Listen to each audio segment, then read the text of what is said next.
Mungkin kita mulai diskusi saja.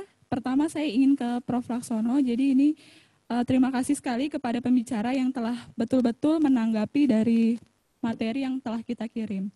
Nah mungkin begini Prof, tadi paparan dari Pak Indra mengenai sentralistik, di mana ini sentralistik karena merupakan amanat dari pasal 28H dan pasal 34. Kemudian memang asuransi sosial sendiri memang harus mengcover semuanya, Prof. Jadi yang dimaksud dengan Prof harus dibagi antara desentralisasi program JK ini seperti apa, kemudian mengenai kompartemen tadi, Prof. Karena kalau misalnya saya simpulkan dari dua pembicara bahwa single pool ini mampu mewujudkan keadilan sosial. Terima kasih. Ya, jadi pertama mengenai apa yang kita sebut sebagai sentralistik tadi ya. Jadi kalau kita lihat di dalam undang-undang yang ada ya, SISN dan BPJS itu sebenarnya pemerintah daerah itu tidak mempunyai peran untuk take risk ya. Jadi risiko untuk defisit ya, risiko yang tadi yang buruk tadi itu semua ditanggung oleh pusat. Akibatnya pemerintah daerah itu tidak mempunyai tanda kutip ya tanggung jawab untuk mengendalikan termasuk perilaku sehat di masyarakat. Toh kalaupun sakit nanti pusat yang akan membayar. Nah ini satu bentuk moral hazard yang menurut saya berbahaya sekali ya karena kegiatan jaminan kesehatan itu operasionalnya di seluruh daerah di Indonesia ya. Tapi Pemdanya tidak punya tanggung jawab ya, yang berbasis risiko. Kalau ada defisit yang nanggung pusat APBN. Nah ini yang aneh. Nah sehingga apa yang terjadi kemudian ya data itu pemerintah daerah tidak punya insentif untuk meningkatkan preventif promotif dan sebagainya. Ini jadi satu isu kunci yang menarik. Dan semua informasi BPJS itu ada di pusat. Jadi cabangnya itu susah untuk men-share informasi ya. Jadi ekosistem IT-nya itu belum terbangun sampai di daerah. Bahkan TKMKB yang di daerah pun susah akses data BPJS. Jadi sampai sekarang ini semua ada di pusat. Nah ini yang jadi satu isu kunci ya, mengenai sentralistik. Kemudian yang kedua mengenai tadi mengenai single pool. Nah ini yang sejak mungkin masih sebelum tahun 2014 kami sudah warning bahwa sistem single pool itu akan membawa ketidakadilan baru. Dan ini terjadi ketika dana PBI APBN itu masih sisa loh sampai tahun 2018 pun sisa. Bahkan totalnya bisa sekitar 20 triliun ya. Sementara kelompok PBPU kelas 1, 2, 3 selama 5 tahun itu defisit sekitar 62 triliun ya. Jadi sisanya PBI APBN itu tidak bisa dipakai untuk kompensasi, tapi dipakai untuk menutup defisit PBPU dan itu pun masih kurang. Nah, karena ini single pool, jadi single pool berhak memakai dari manapun sumber dananya. Dan menurut kami ini sesuatu yang istilahnya itu tidak tepat, karena kalau kita lihat ya, tadi Bu Yeni mengatakan hukum pilihan banyak, tapi sebenarnya kita sudah banyak sekali. Di Thailand sebagai gambaran, di sana walaupun undang-undangnya minta single pool, tapi de facto-nya di Thailand itu ada 3 pool yang berbeda-beda. Memang kritikan untuk Thailand manfaatnya pun beda-beda. Tapi tidak ada suatu situasi di mana dana yang seharusnya untuk orang miskin dan tidak mampu, untuk daerah sulit di NTT atau Papua atau di mana itu terpakai untuk mereka yang mampu dan di kota-kota besar. Jadi ada sebuah mekanisme yang menjaga supaya pooling risk-nya itu adil. Nah, di sini kita tidak ini. Nah, ini yang menarik. Jadi kenaikan PBI APBN di berapa kali terakhir ini, Bun, itu meningkatkan surplus PBI APBN, tapi tetap kompensasi itu tidak atau belum dijalankan secara signifikan oleh BPJS. Karena BPJS masih sibuk untuk menutup defisit yang juga semakin membesar. Jadi itu Bu Yeni ya. Jadi saya melihat bahwa sebetulnya ini bukan masalah law of large number, kita sudah besar sekali numbernya ya. Tapi memang kita menganut suatu sistem yang menurut saya berbahaya sekali dan terbukti selama bertahun-tahun kita defisit di tempat-tempat itu ya. Memang PBI APBD itu defisit karena memang yang didaftarkan orang-orang yang cenderung sakit ya. BP jelas, tapi yang PBPU itu yang kelas 1, 2, 3 itu memang inilah yang menarik. Ini sebenarnya bukan askes sosial tapi askes komersial. Kemudian terakhir ya, saya kira ini sedikit dengan Pak Melki tadi. Pak Melki sudah membuka juga ya pintu untuk bagaimana merevisi undang-undang. Tapi memang prolegnas kita itu tidak ada daftar yang menyebutkan bahwa undang-undang SJSN dan undang-undang BPJS ini bisa diubah atau direvisi ya. Nah, ini yang kami dari UGM, makanya kami tadi menyatakan bahwa advokasi ini bisa 1 tahun, jadi mulai Agustus sampai tahun depan ya, kita mencoba advokasi minimal bisa nggak undang-undang SJSN dan undang-undang BPJS itu masuk prolegnas untuk revisinya ya. Memang ada yang menyatakan, waduh Pak Laslo lalu dibuka undang-undang itu revisi nanti seperti membuka Pandora ya, kotak Pandora yang nanti semua akan berubah, padahal sudah susah sekali membikinnya ya. Ya memang bisa terjadi seperti itu, tapi kan juga kita tidak bisa menutup pintu adanya hal-hal yang tadi menurut saya Pak Indra Budi ya, masalah-masalah itu bukan hanya masalah di tataran pelaksanaan, tapi masalah itu ada di undang-undang, di pasal demi pasal yang bermasalah tadi. Termasuk tadi mengapa kok tidak ada pasal yang menyatakan tentang fraud itu ya, itu sesuatu yang memang harus dikendalikan dan hukum ya. Karena di KUHP belum ada, dan saya lihat di KUHP yang diusulkan yang baru itu juga tidak ada mengenai fraud dalam bidang kedokteran. Padahal di Amerika Serikat itu dengan pola yang sama dan kita ya pakai DRG itu banyak undang-undang yang mengatur mengenai dan menghukum mengenai fraud di bidang kedokteran. Mereka serius sekali. Kita belum. Nah, ini jadi masalah. Apakah kita tidak keliru ini? Terima kasih. Baik, terima kasih Prof. Laksono atas tanggapannya. Nah, mungkin setelah ini saya mau ke Pak Indra dari DJSN Pak untuk juga memberikan tanggapannya. Tadi disampaikan oleh Prof. Laksono bahwa mengenai sentralisasi yang terjadi saat ini menyebabkan pemerintah daerah yang memiliki kewenangan atau bertanggung jawab terhadap kesehatan bagi masyarakatnya itu tidak turut serta dalam mengoptimalisasi program JKN. Salah satunya mengenai perilaku hidup sehat. Kemudian yang kedua untuk mengendalikan biaya kuratif yang mungkin itulah yang menyebabkan defisit BPJS terjadi besar. Itu yang pertama. Terus yang kedua, tadi Prof. Laksono sampaikan bahwa kenaikan iuran itu sebenarnya menaikkan pendapatan dari PBI, tetapi kenapa kompensasi masih belum berjalan optimal? Mungkin itu ke Pak Indra, nanti setelah itu saya ke Ibu Yeni. Silakan Pak Indra. Terima kasih Bu Tri ya. Jadi kaitannya dengan bahwa sistem sentralistik itu kemudian dianggap tidak membuat Pemda tidak mempunyai peran untuk take risk gitu. Yang take risk itu kemudian ditanggung pusat gitu ya. Kemudian Pemda seolah-olah menjadi tidak punya tanggung jawab pada pusat. Itu sebenarnya kan mekanismenya ketika dana kapitasi ini kemudian di drop oleh BPJS Kesehatan ke FKTP ya. Dalam hal ini kan sekarang itu ada kalau nggak salah PPOPD itu PP nomor 18 tahun 2016 kalau salah. Organisasi perangkat daerah. Jadi di mana puskesmas itu kan selama masih unit pelaksana teknis itu berada di bawah dinas kesehatan. Nah sehingga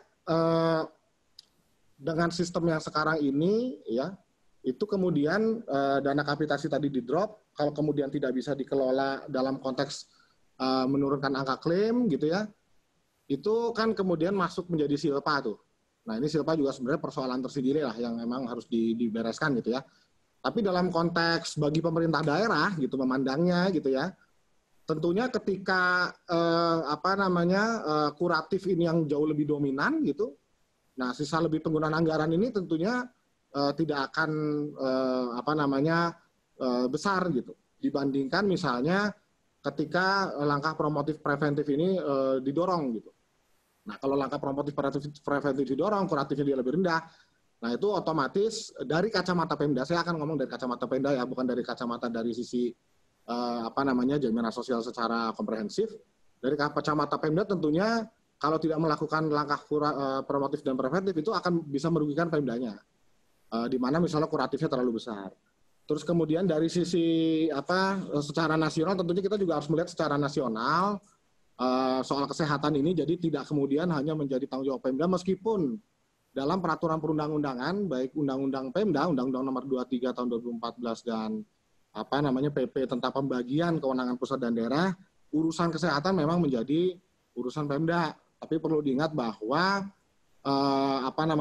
Jamsos itu rezimnya bukan rezim Undang-Undang Pemda, tapi rezim Undang-Undang SDSN yang dimandatkan di pasal 28 H ayat 3 dan pasal 34 ayat 2 Undang-Undang Dasar Negara Republik Indonesia tahun 1945. Lalu kemudian satu lagi terkait dengan kompensasi tadi kalau nggak salah ya Bu Tri ya sampaikan. Nah, sebenarnya kalau yang saya pernah baca gitu ya, mohon koreksi nanti saya keliru, kalau saya keliru. Itu kalau nggak salah di pasal berapa sih? 23 atau pasal 2 saya lupa ya, itu di Undang-Undang Pasal SDSN. 23 Bapak, 23 ya. Ya, bahwa kompensasi itu kan sebenarnya diperuntukkan ketika seorang peserta itu di wilayah di mana tidak ada Vaskes yang bekerja sama dengan BPJS Kesehatan sehingga kemudian diberikan kompensasi. Itu yang saya pernah baca, Bu Tri dan Pak Prof. Laksono. Yeah. Jadi kalau kaitannya dengan kompensasi sebagaimana dimaksud kemudian kaitannya PBI, nah saya belum begitu melihat nyambung-nyambungnya nih gitu. Jadi itu kan seperti sebenarnya kayak mirip-mirip dengan misalnya katakanlah reimbursement lah gitu ya. Jadi kompensasi sebagaimana dimaksud di pasal 23 saya belum melihat keterkaitannya dengan yang PBI. Nanti mungkin kita bisa jelaskan lebih dalam terkait hal ini. Mungkin sementara itu dulu, Prof. Laksono, Bu Tri, makasih. Ya, terima kasih Pak Indra. Mungkin sedikit ke BPJS, ke Ibu Yeni, Bu, mengenai tadi mengenai single pool yang tadi Prof. Laksono sampaikan bahwa sebenarnya kita tuh sudah banyak menanggung masyarakat. Apabila kita lihat juga presentasi dari PBI, itu melebihi jumlah penduduk miskin yang ada di BPS. Pertama itu mungkin. Terus yang kedua, mengenai tadi sebenarnya kenaikan iuran itu juga menambahkan pendapatan dari PBI, tetapi untuk kompensasinya masih belum sesuai amanat dari Undang-Undang SDSN. Bagaimana Bu untuk komentarnya? Nanti setelah ini saya ke Pak Melki untuk menanyakan terkait konsep dari Undang-Undang SDSN itu seperti apa. Silakan Ibu Yeni. Terima kasih Bu Moderator, Bu Tri.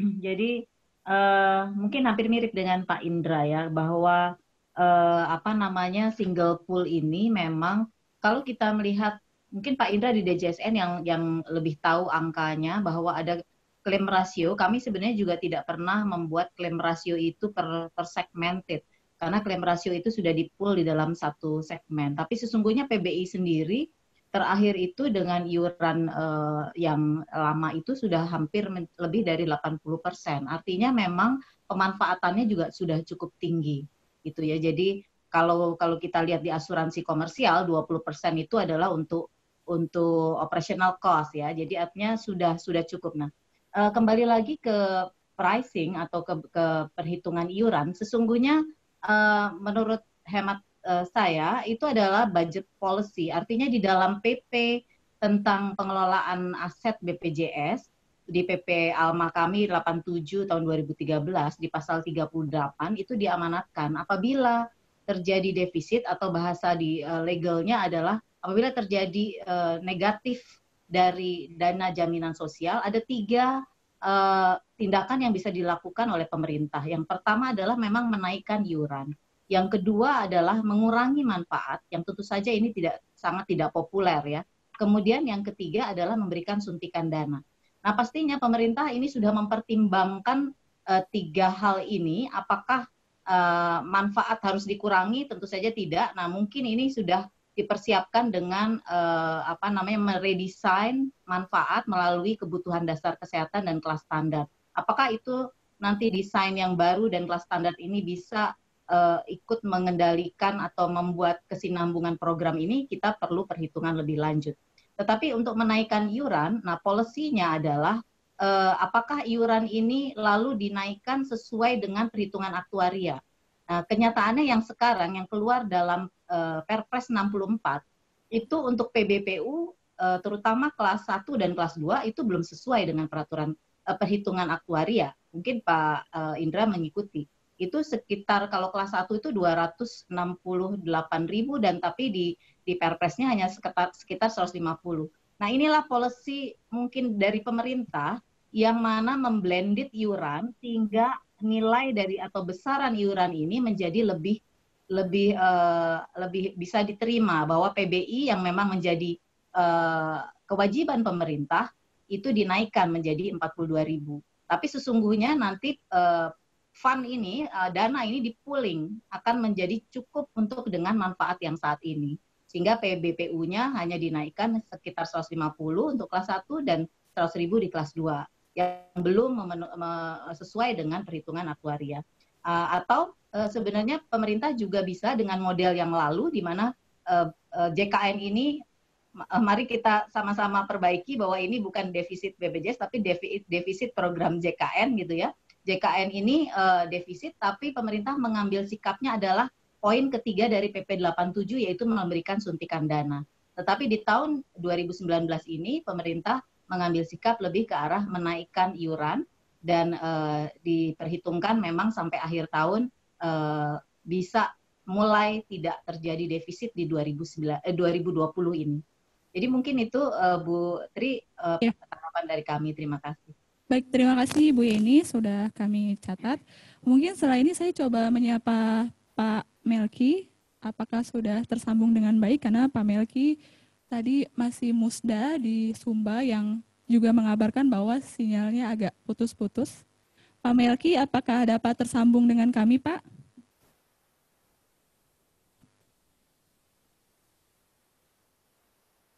Belum bisa?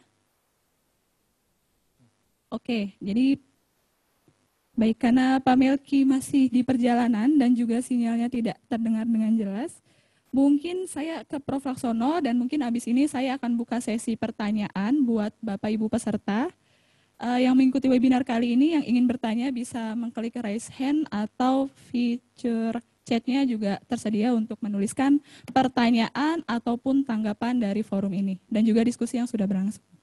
Baik Prof, jadi ini yang ingin saya konfirmasikan lagi atau minta pendapatnya lagi adalah mengenai pertama, konsep dari Undang-Undang SDSN di mana mandatnya itu sebenarnya menjadi beban dari pemerintah pusat. Karena Undang-Undang SDSN ini adalah amanat dari pasal 28H dan pasal 34, di mana tertulis semua orang. Jadi semua orang artinya tidak ada yang terkecuali untuk ditanggung oleh pemerintah dalam hal pemenuhan jaminan kesehatannya, Prof. Kemudian yang kedua, ini mengenai sebuah kebijakan, di mana tadi juga disampaikan oleh Ibu Yeni, kenaikan iuran saat ini pun belum memenuhi nilai aktuaria, bahkan turun. Dan mungkin ini juga akan menjadi problematik ke depan mengenai dana jaminan sosial. Kiranya seperti apa, Prof? Ya, mungkin kita perlu melihat dulu dalam situasi yang bebas dari undang-undang dulu ya, undang-undang SDSN dan undang BPJS dulu ya. Kalau kita lihat UUD 45 tadi, itu memang jelas bahwa secara gambaran yang diharapkan itu semua dibayar oleh pemerintah pusat ya untuk 260 juta orang. Tapi dalam Undang-Undang 45 juga ada satu kalimat yang menyatakan bahwa negara itu memelihara fakir miskin ya, jadi yang tidak mampu ya. Artinya itu ada satu secara ya implisit tersirat itu bahwa tidak mungkin negara itu mendanai semuanya. Ya nih. Dan mohon dilihat betul situasi ekonomi kita sebelum COVID pun itu tax pajak yang dikumpulkan negara itu hanya sekitar 10-11% tax ratio dari GDP kita. Artinya apa?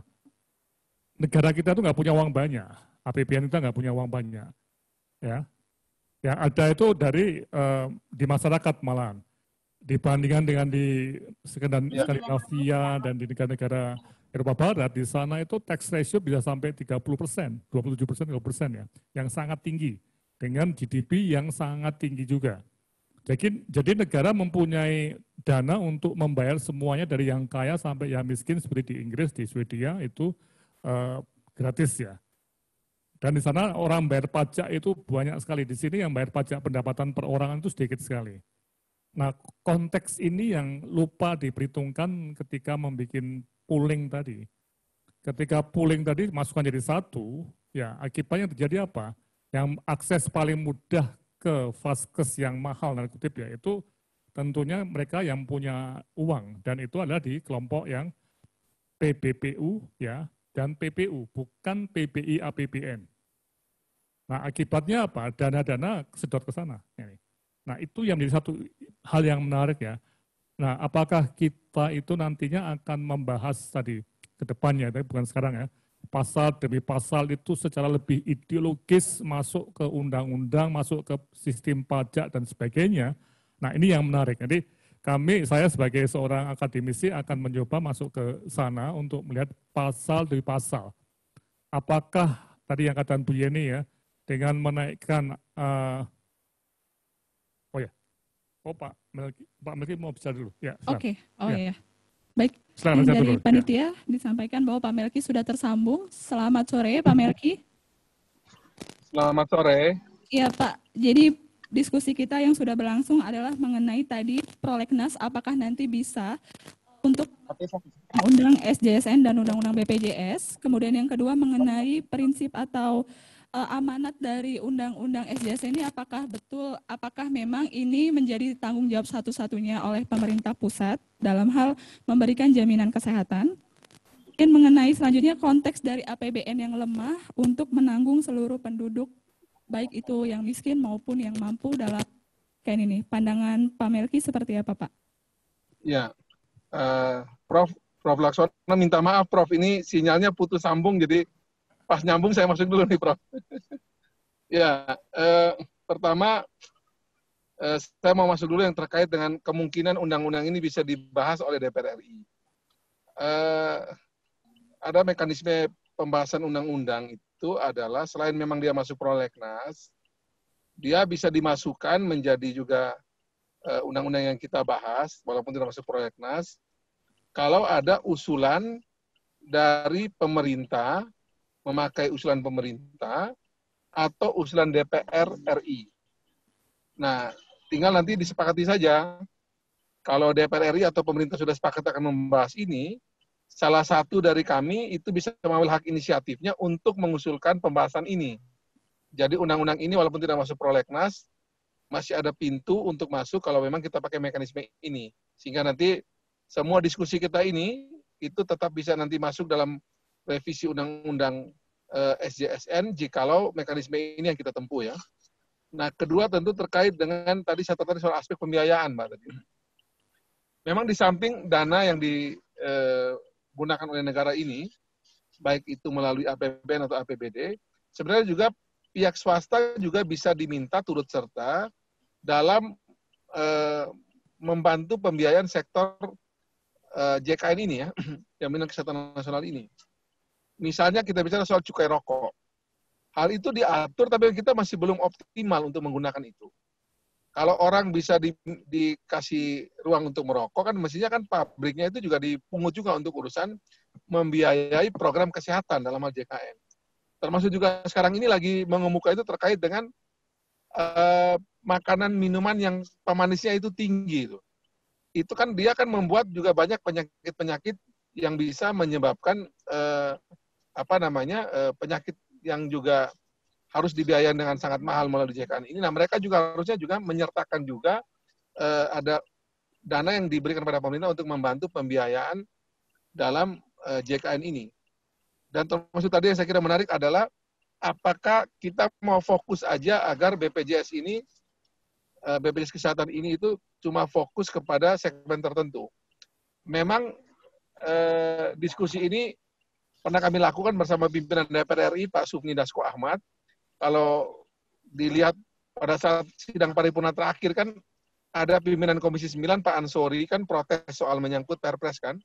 Dan kemudian pimpinan sidang Pak Dasko yang dari fraksi Gerindra, Wakil Ketua DPR RI mengatakan bahwa itu juga pernah jadi pembahasan kami. Jadi kalau negara ini konsisten untuk mengurus sesuai dengan Undang-Undang Dasar, semestinya kita cuma mengurus sesuai Undang-Undang Dasar itu fakir miskin anak-anak terlantar. Harusnya cukup PBI saja yang kita urus. Itu juga ide dari Menteri Kesehatan Pak Terawan. Jadi kalau kita konsisten bahwa negara mengurus fakir miskin anak-anak terlantar, berarti BPJS Kesehatan ini betul-betul fokus mengurus yang masuk segmen ini.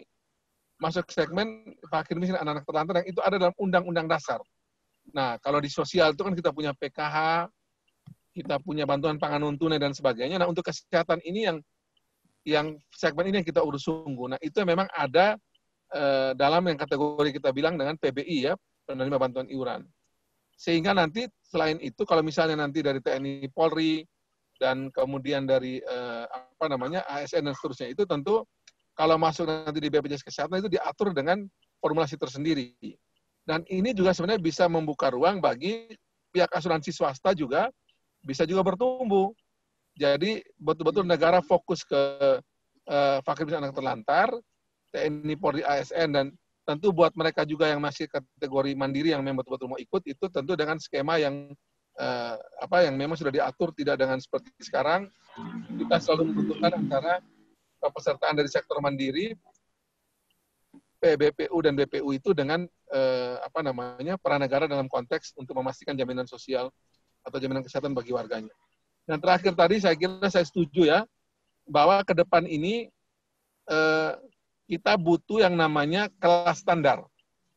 Kelas standar ini betul-betul membuat agar pelayanan kesehatan kita itu nantinya tidaklah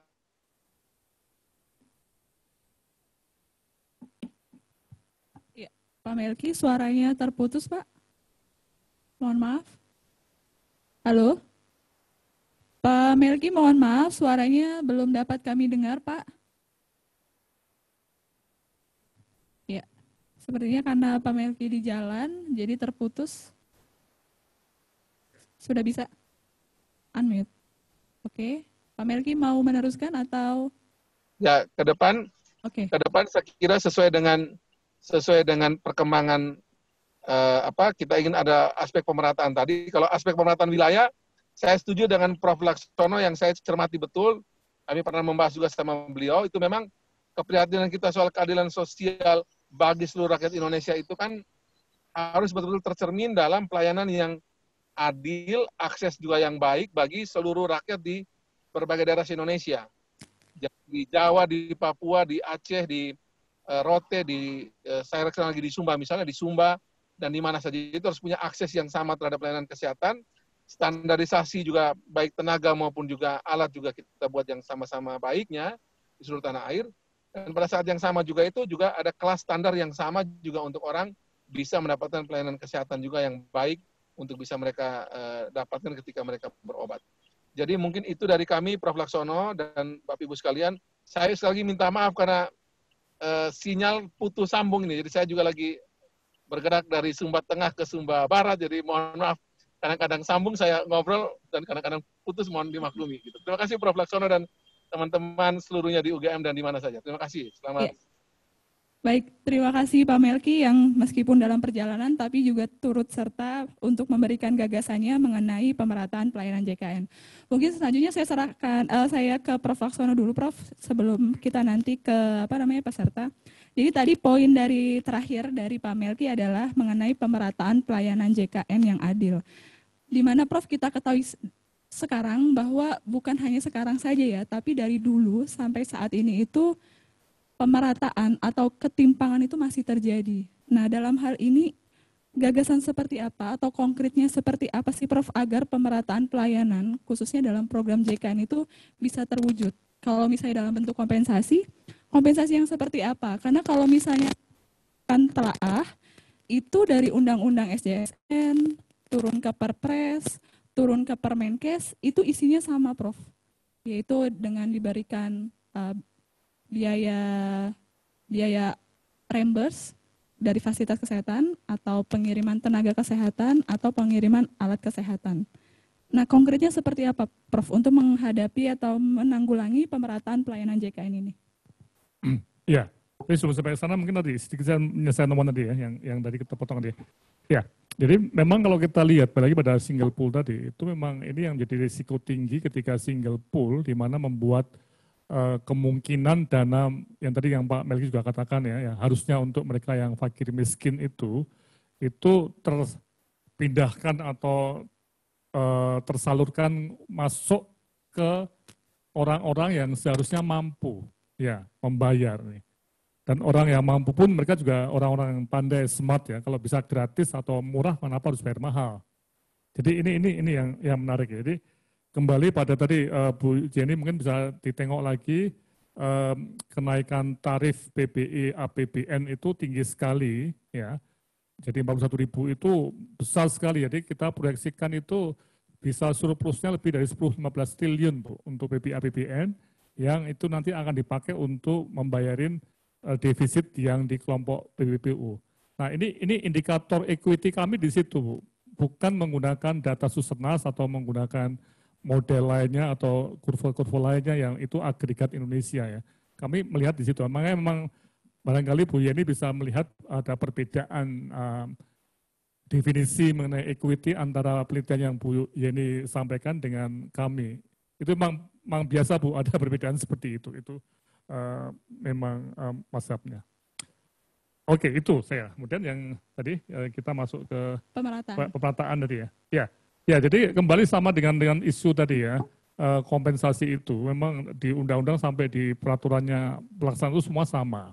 Tapi praktisnya seperti ini kan Pak Melki sekarang ada di ngada ya di NTT dan saya lama di NTT bertahun-tahun di sana juga di Papua di Aceh ya ada. Ini memang beda sekali antara NTT dengan Jawa ya. Di Jogja di kampung saya ini apapun ada, tapi di NTT susah, apalagi di Papua. Nah, ketika kekurangan SPOG di Papua misalnya atau dokter bedah apakah tidak bisa untuk mengirim secara reguler dari Jawa ke sana misalnya, menggunakan model sister hospital. Kami pernah mengadakan di NTT sekitar 7 tahun dengan dana dari Australia itu cost-nya tidak mahal, hanya sekitar 10 miliar per tahun untuk 3 spesialisasi ya di sebuah rumah sakit dan berbagai hal lainnya ya. Nah, ini kalau angka kenaikan tadi premi PBI APBN dipakai untuk membayar seperti ini konkret sekali ya dan bisa jalan gitu.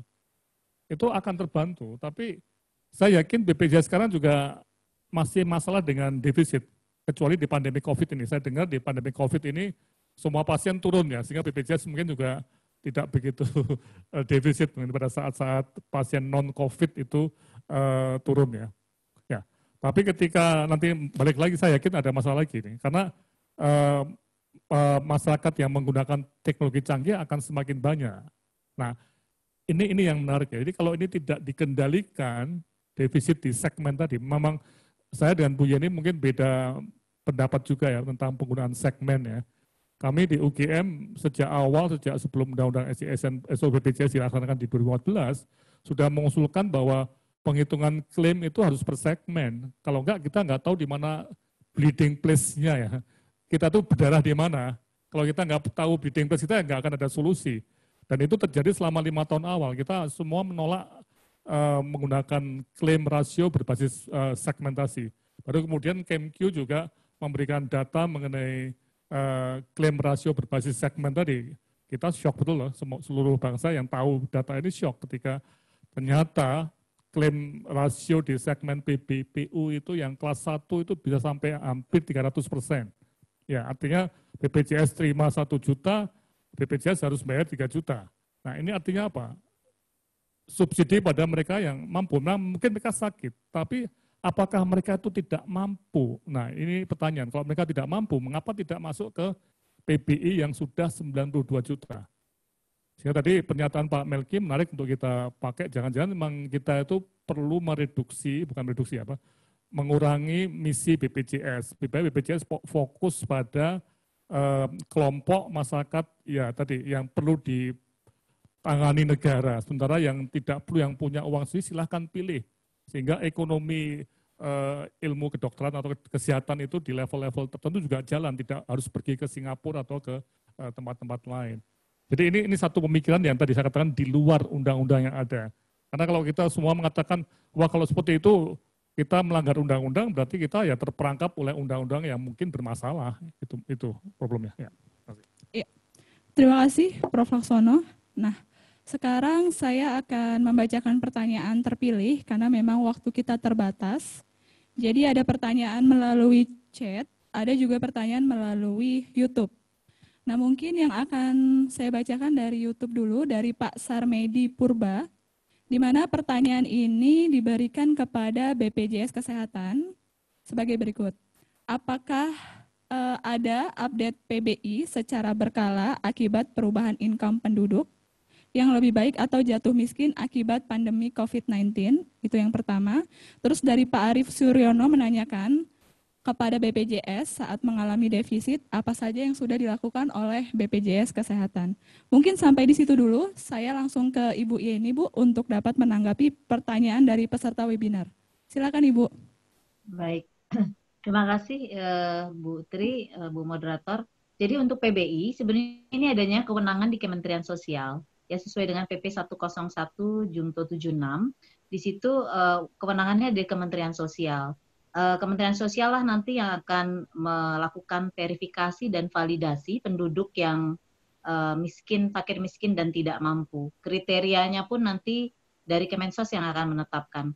Dulu di PP 101 itu setiap 6 bulan, tapi di PP 76 ini sudah akan dilakukan setiap bulan dan nanti diputuskan melalui Permensos ya, artinya keputusan Menteri Sosial.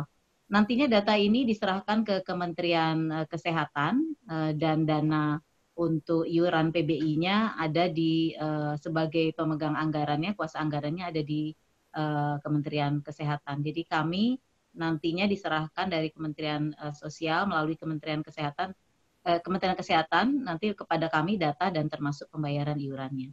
Jadi seperti itu, tentu saja pasti ada update, tapi kewenangannya memang bukan di BPJS. Ya. Jadi kalau ada yang exclusion error, inclusion error itu nanti bisa disampaikan ke Kementerian Sosial. Kemudian untuk defisit apa saja yang dilakukan? Tentu saja kami melakukan analisis ya atas defisit yang terjadi. Sebenarnya seperti yang Pak Laksono lakukan, kami juga melakukan pastinya kajian Prof. Prof. Laksono, setiap segmen ini kami kaji, tapi artinya kami melakukan claim ratio secara risk pooling secara keseluruhan begitu. Tapi untuk melihat bleedingnya di mana, pastinya kami mengkaji setiap segmen ya. Beberapa hal yang dilakukan tentu saja berdasarkan analisis ini. Katakanlah angka misalnya katastrofik tertinggi seperti kemarin katarak ternyata lebih tinggi daripada angka katastrofik seperti jantung, kanker dan lain-lain. Nah ini kita melihat apa penyebab katarak itu menjadi biaya tertinggi begitu. Sehingga kita mencoba mendesain dan ini sudah ada disepakati dengan Kementerian Kesehatan bahwa katarak yang dengan batasan tertentu yang visus tertentu yang sudah sesuai dengan WHO yang bisa ditanggung oleh BPJS. Demikian juga dengan rehab medik. Mungkin ada beberapa kebijakan-kebijakan tentang pelayanan yang dijamin nantinya yang akan dibuat atas analisis terhadap biaya pelayanan kesehatan, utilisasi yang dilihat tidak normal gitu. Kita sebutnya red flag ya. Jadi kita membuat red flag dari beberapa pelayanan-pelayanan yang berpotensi inefisiensi begitu. Dan itu nanti kita diskusikan dengan Kementerian Kesehatan untuk langkah-langkah selanjutnya. Itu yang mungkin dari dampak biaya pelayanan kesehatan, defisit yang di spending ya. Untuk revenue pastinya kita juga melihat apakah penyebab revenue-nya ini tidak tercapai sehingga menyebabkan defisit, apakah karena kami sebagai penyelenggara yang bertugas mempunyai tugas untuk mengkolek iuran ini yang belum optimal, contohnya di PBPU, kami mengembangkan beberapa terobosan-terobosan baru seperti kader JKN gitu ya untuk di pelosok-pelosok untuk membantu kami mengkolek karena mungkin akses pembayaran iuran yang kami siapkan itu belum mencapai ke seluruh masyarakat. Tetapi hal mendasar kemarin makanya diputuskan juga oleh Kementerian Keuangan, DJSN bahwa memang kenaikan besaran iuran lah yang dipilih. Jadi dari sisi defisit kan tentu saja ada dua apakah revenue-nya sudah sesuai, yang kedua spending-nya. Jadi seperti itu kita melakukan analisis dari setiap potensi-potensi inefisiensi ataupun dari sisi revenue yang belum tercapai. Mungkin itu Bu Tri. Terima kasih. Ya, baik. Terima kasih Bu Yeni. Ini ada peserta yang ingin ngomong langsung atau bertanya langsung. Kita sambungkan, Prof. Tolong tim untuk menyambungkan kepada Pak Pugu. Terima kasih Bu Yeni atas jawabannya. Mudah-mudahan peserta dapat mengambil poinnya dari apa yang telah dipertanyakan. Halo, Pak Pugu, selamat sore. Halo, selamat sore, Mbak Ya, Tari. silakan Pak Pugu, singkat saja karena kita terbatas waktu. Silakan Pak. Ya, terima kasih. Yang pertama, saya mau nanyakan untuk BPJS Kesehatan, sebenarnya dengan DPR, sebenarnya DPR udah nggak ada, di pasal 24, ayat 3, itu tentang Badan Tenaga Jaminan Sosial mengembangkan sistem pelayanan kesehatan, sistem kendali mutu pelayanan. Kemudian BPJS Kesehatan juga membentuk peraturan BPJS tentang kapitasi berbasis komitmen. Di situ bagaimana apakah peraturan BPJS nanti bisa direvisi ulang karena biaya kapitasi ini juga purchase-nya juga besar selain ada di FKRTL. Karena selama ini yang tahun 2019 aja itu persentase untuk pembayaran kapitasinya masih kecil sehingga untuk melakukan kendali biaya kepada FKTP agar melakukan kegiatan promotif dan preventif lebih aktif lagi sehingga sistem rujukan non spesialistik akan terkendali, itu seharusnya untuk persentasi pembayaran kapitasi seharusnya untuk pemotongannya diperbesar. Mungkin itu bisa jadi bahan kajian untuk tugas dari FKTP itu biar maksimal. Kemudian yang kedua itu tentang ini, saya sebenarnya setuju dengan Prof. Laksono tentang sentralisasi dan desentralisasi. Karena apa? Yang pertama, contoh yang di Malang Raya bahwa seluruh masyarakat yang masuk ke Askeskin yang ada di Kota Malang itu wajib ikut ke dalam BPJS Kesehatan. Artinya di pemerintah daerah Kota Malang ini hanya berfokus ke pembayaran PBI aja. Tapi di situ kewenangan daerah untuk mengetahui sebenarnya daerah ini apakah kewenangannya hanya untuk membayar iuran PBI APBD ataukah ada yang lain? Contoh kredensial. Pemerintah daerah hanya dilibatkan kredensial, tapi kredensial dalam yang dilakukan pemerintah daerah itu tidak ada hasilnya sebenarnya. Semua keputusan tetap ada di BPJS Kesehatan. Di sini tumpang tindih sebenarnya. Di situ misalnya pemerintah daerah khususnya rumah sakit C yang menetapkan dia C, tapi setelah dikredensial dia adalah tidak menunjukkan tipe C, tapi BPJS Kesehatan tetap akan membayar tipe C, ini juga termasuk loss dalam proses pembiayaan kesehatan. Berarti strategi purchasing untuk kredensial dan kontrak provider ini kurang tepat dilaksanakan. Berarti mungkin bisa dibentuk lagi peraturan-peraturan BPJS yang benar-benar melakukan strategi purchasing dengan tepat. Kemudian yang cukup itu aja dulu aja. Iya, terima kasih Pak Pugu. Mungkin ini pertanyaan akan saya berikan atau saya lempar kepada BPJS, Ibu Yeni tentunya sama dengan dari DJSN Pak Indra. Nanti selanjutnya kita ke Prof. Laksono sekalian mungkin menutup karena waktu sudah menunjukkan pukul 2:53. Silakan mungkin ke Pak Indra dulu kali ya Bu ya. Baru saya ke Ibu Yeni. Halo Pak Indra. Bu Tri. Jadi mungkin kaitannya dengan sentralistik tadi ya gitu ya. Iya. Mungkin sebenarnya kan ada prinsip yang namanya portabilitas tuh. Portabilitas. Jadi prinsip portabilitas itu kan dimanapun itu bisa mengakses manfaat jaminan sosial termasuk JKN gitu ya.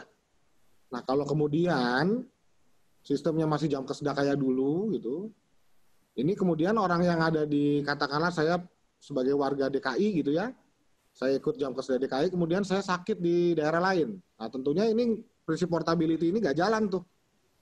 Padahal kalau kita baca di mandat Undang-Undang Dasar kan menjamin seluruh rakyat gitu ya, setiap orang itu berhak dan menjamin seluruh rakyat jaminan sosial tersebut.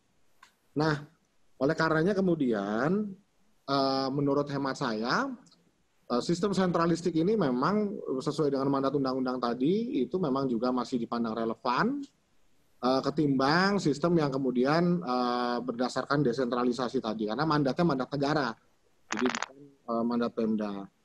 Lalu kemudian terkait dengan apa namanya peran Pemda misalnya kaitannya dengan iuran ini kalau nggak salah saya baca di Perpres 82 Perpres 64 tahun 2020 itu khusus untuk kelas 3 di 2021 itu kan subsidi pemerintah itu Rp7.000. Nah kalau nggak salah tuh Pemda bisa diberikan kewenangan untuk ikut berkontribusi untuk membayarkan subsidi tersebut gitu. Itu kalau nggak salah yang saya baca, nanti mungkin mau koreksi kalau saya keliru. Nah mungkin sedikit cepat aja dari saya Bu Tri. Tadi menarik yang disampaikan oleh Pak Melki ya kaitannya dengan sinteks tuh. Sinteks atau pajak dosa gitu ya. Jadi rokok, kemudian minuman manis, garam dan lain-lain ini juga mungkin perlu dipertimbangkan untuk apa namanya dikaitkan dengan persoalan-persoalan moral hazard gitu ya. Mungkin saya kasih contoh di Skandinavia itu gula, garam itu bahkan udah di charge tax tinggi karena di sana kan memang berlaku tax finance untuk jaminan kesehatannya. Sehingga optimalisasi sinteks ini mungkin juga dapat dapat dipertimbangkan gitu ya untuk mendukung pendanaan dari jaminan kesehatan. Dan kaitannya dengan fragmentasi tadi juga sempat disampaikan wacana mengenai kembali lagi ke fragmentasi kayak dulu Askes sendiri kemudian Jamsostek itu dengan dulu namanya kan jaminan pemberian kesehatan gitu ya. Nah mungkin kalau kembali ke yang lama ya kita balik lagi ke mandat undang-undang dasar karena yang orang miskin itu kalau kita baca pasal 34 ayat 2 undang-undang dasar itu dia sifatnya kumulatif tuh kalau kita baca pasal 34 ayat 2. Jadi negara gitu ya membangun sistem jaminan sosial untuk seluruh rakyat dan ada kata dan kemudian memberdayakan orang miskin dan tidak mampu gitulah katakanlah. Jadi itu sifatnya sesuatu yang sebenarnya bukan kemudian jaminan sosial hanya untuk orang miskin, tapi orang miskin saat ini pun udah di cover PBI. Jadi itu bukti tanggung jawab negara di situ. Dan kemudian yang lainnya tentu kontributori dibayar oleh para peserta. Nah satu lagi mungkin kaitannya dengan tadi PNS TNI Polri itu sendiri. Kalau kita baca Undang-Undang ASN, itu di pasal mengenai perlindungan, itu dinyatakan bahwa perlindungan terdiri dari jaminan kesehatan, kecelakaan kerja, kematian, dan bantuan hukum. Nah terkait dengan jaminan kecelakaan kerja, kemudian kesehatan, jaminan kesehatan dan jaminan kematian, itu mencakup jaminan sosial sebagaimana diberikan SJSN. Jadi ada kata mencakup itu, Bapak Ibu. Nah, mencakup itu adalah bisa lebih dari satu. Jadi bisa sistemnya COB. Katakanlah misalnya PNS saat ini merasa kepingin mungkin juga pejabat negara kepengen kemudian kelasnya ditingkatkan dong gitu. Misalnya nggak mau yang katakanlah kelas seperti saat ini atau kelas standar ke depannya. Silakan itu mekanisme top up atau on top. Jadi seperti itu yang bisa dilakukan gitu. Makasih. Terima kasih Pak Indra. Paparannya cukup jelas dan juga panjang. Mungkin ke Ibu ini ya Bu, mohon dapat disampaikan poinnya dari pertanyaan dari Pak Puguh dari Poltekkes Kemenkes Bu mengenai penyesuaian regulasi TKMKB juga mengenai penyesuaian tentang strategic purchasing dari penyelenggaraan program JKN selama ini. Halo Bu. Makasih Bu Tri, Bu Moderator. Saya rasa kalau untuk perbaikan regulasi TKMKB justru itu nanti dari Permenkes ya. Nanti dari apalagi dari Poltekkes beda ya dengan Kemen. Jadi nanti Permenkesnya kita akan kita tampung tadi masukannya termasuk tadi juga tentang kapitasi berbasis komitmen ya. Kalau itu memang diatur di dalam PER-BPJS. Jadi karena memang di pasal 24 Undang-Undang 40 BPJS dapat mengembangkan sistem pembayaran lainnya.